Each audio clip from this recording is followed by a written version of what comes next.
You know, a lot of people get into gardening in the tri-community area, but no one does it better than Richard Tapper. We're out here at his 3.5-acre property, and let's find out how he got started and all the fun things he has here on his property.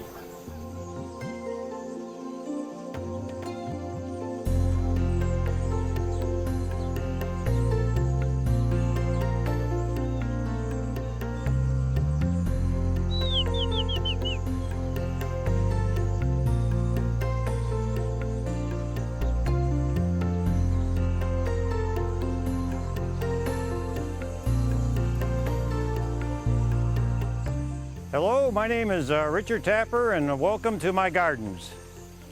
In 1999, I got the idea in the back of my head to start some gardens up, more or less to augment my retirement in the future. At that time, I met a young fellow by the name of Jason Napier, and I bought an art piece from him, and it's standing right here. And the following year, I met him at an art show out in Phoenix, Arizona, and I had at that point developed this phase of the garden right there, which is the English garden, and I had a circle in the center of it, but nothing to go into the circle. So lo and behold, Jason happened to have just finished a piece called Precious Cargo, and you can see it in the background. And it was the centerpiece at that time of the garden. So in this garden, we have it into very distinct areas. This is one. There's that center area out there. There's another English garden over here. There's a Japanese garden with a pagoda over there. And there is a reflection pond with another one of his pieces over there. So basically, we took each section and designed it towards his artwork. We augmented that with a pagoda, which you will see a little later on. We have in this garden approximately 4,000 bushes. If you're into rocks, we got 1,250,000 pounds of rocks. If that's your thing, then you would love these rocks. We have this entire area out here is under sprinklers. We have 250 sprinkler heads in this area, and that's why when you're looking at it right now, the grass is looking very green. For about 8 years, I basically did all the gardening in this place by myself, but I finally gave way to hiring in a gardener. And it looks a lot better since I brought in a gardener to help me out. We started off again in this area, and every year or two we added an area. So that brings us to today's present. The last piece that we have put into this garden is this beautiful 2 pheasants and a bench. I had designed this area initially to be a secret garden, but as you can see, it isn't much of a secret. I was talking to Jason about the whole area, and he said, you know what? I think what it needs is a bench. And he came up with this beautiful, beautiful bench. It's a bronze bench. It weighs 650 pounds. It took him several months to make it, and it is an astonishing piece.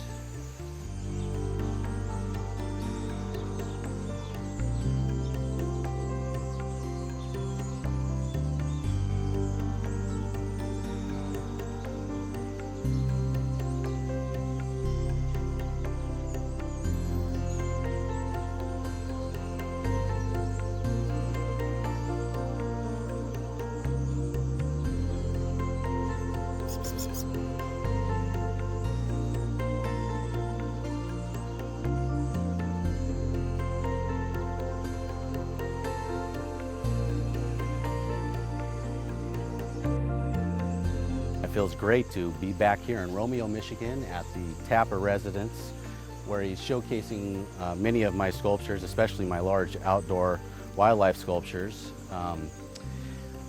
My sculptures are actually cast in bronze. They're limited editions, anywhere from an original, one of a kind, up to a limited edition of 72. The piece that I have here in front of me is titled Two Tails, and it is 2 pheasants that have came together to form a bench. Their tails have came together to form a bench.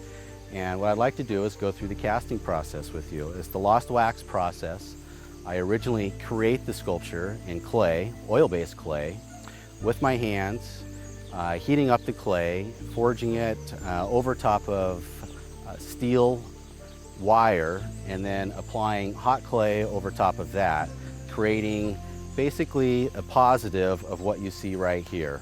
After I've created that original clay, I will take it, cut it into several sections. In this particular piece, probably about 40 pieces. Take each section, pour a silicone rubber mold over it. Take that mold, pour a wax pattern into it, clean the wax pattern.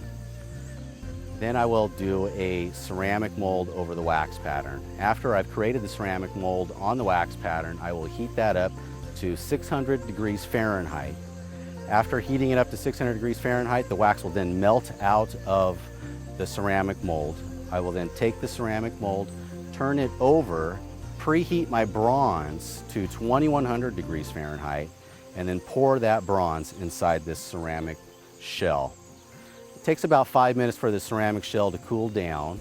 After it cools down, I take a sledgehammer to it, breaking the shell off and exposing the bronze. Once the bronze is exposed, I will take the bronze, these 40 sections, sandblast each section, and then begin welding them back together. It's like putting a puzzle back together. Each piece actually has a key mark to it. I line the key marks back up, and then I weld that seam area back together. And of course, after several months, then you end up creating this bronze sculpture, which is a direct replica of what the clay was.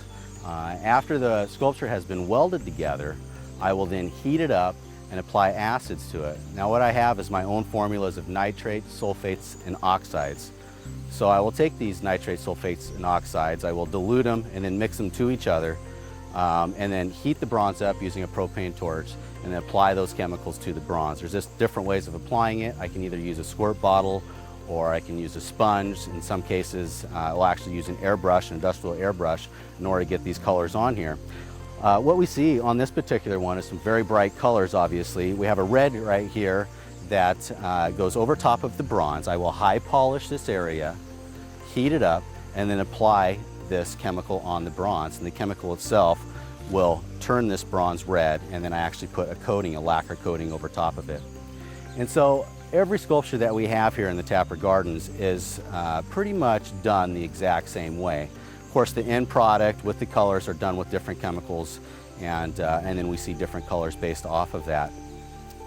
But basically, they're all done the same way. And I feel so fortunate to actually be here in Romeo, Michigan at the Tapper Gardens, to be able to see my body of work here and place the way Mr. Tapper has placed them.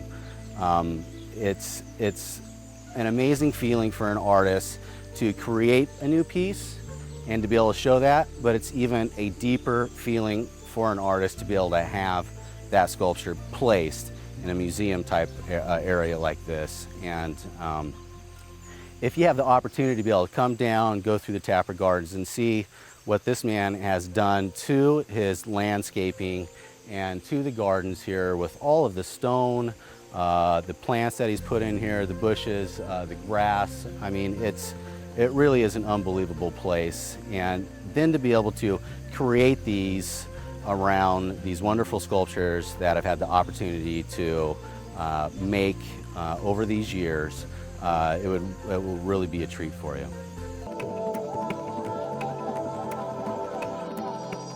Approximately 2005, this whole area that you're looking at right now was bare, and we needed to put something into it, so I decided to put a long, thin reflection pond in, as you see it right here, and then decided to put a wall up at the very end of the reflection pond. And I wanted to really have a statement kind of a wall, so that wall back there is about 40 feet wide and it's about 7 feet tall. And the water that you're seeing flowing over, it looks like, what's the point of it? From a standpoint that it flows so evenly. That is a very difficult thing to do. and a local landscaper by the name of Jason Soulier did all the work on that fall. Then I thought we needed to have a fixture in the middle of it, and that is when I called up Jason and said I'd like to have two swans look like they're landing in the pond, and he will take it from there. Yeah. Well, thank you, Dick, first of all, for the opportunity to even be able to place such a great sculpture here. And the sculpture itself that Dick had came up with the idea with is called Water Jockeys. And basically what it depicts is two trumpeter swans coming over the falls, getting ready to land into the reflection pond. And it was a very difficult piece to do because of the way we were going to have it basically floating out over the water. Being a reflection pond, we love the idea of the swans themselves actually reflecting off the water. So if you had a sculpture that was straight up in the air, you wouldn't get so much of that. And so we decided we were going to have something that was horizontal. And the engineering on it was probably the toughest part. We literally had to take 1-inch stainless steel, weld it to several different parts of the sculpture on the interior, bring that up through the sculpture, and then all the way out to the beaks on this piece, because the majority of the weight is actually cantilevered over the water itself. So after we came up with the idea, I created the maquette, which is the smaller version of this, showed it to Dick, and he loved it. Yeah, came all the way out to the state of Washington to see it, and we agreed on that was the thing we wanted to do. After he fell in love with it, decided that was it, cut that sculpture into several pieces, went through the lost wax process again, cast it in bronze, and then created this beautiful finish on it that we see here. The installation happened about a year ago. That was a lot of fun by itself. We had a crane brought in, actually placed it with 12 1-inch by 16-inch stainless steel bolts that went into the concrete, and that's basically what's supporting it right now. Needless to say, at the end of it, I was very pleased, and I believe you were too. Yeah. Approximately 5 years ago, this was a swamp with a bunch of scrub brush in it that sat on the border of the property. Decided I would expand the Japanese garden further, make it larger. And I also decided I was going to preserve some space to put in a Japanese pagoda with the specific idea that I would elevate it a bit so that you could get a sort of like a panoramic view of the property. And I contracted with a young fellow by the name of Dave Harrison, who's a local carpenter who had done some work for me in my house, and I knew that he would do excellent work because I didn't want to cut any corners on this pagoda, and he didn't cut any corners on this pagoda. We built the pagoda, and Jason Napier had already installed these herons behind us, but for some reason it made the herons even more dramatic. And so you got what you got here today, and I hope you enjoy it.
I hope you enjoyed our little jaunt through the gardens with Jason Napier and myself.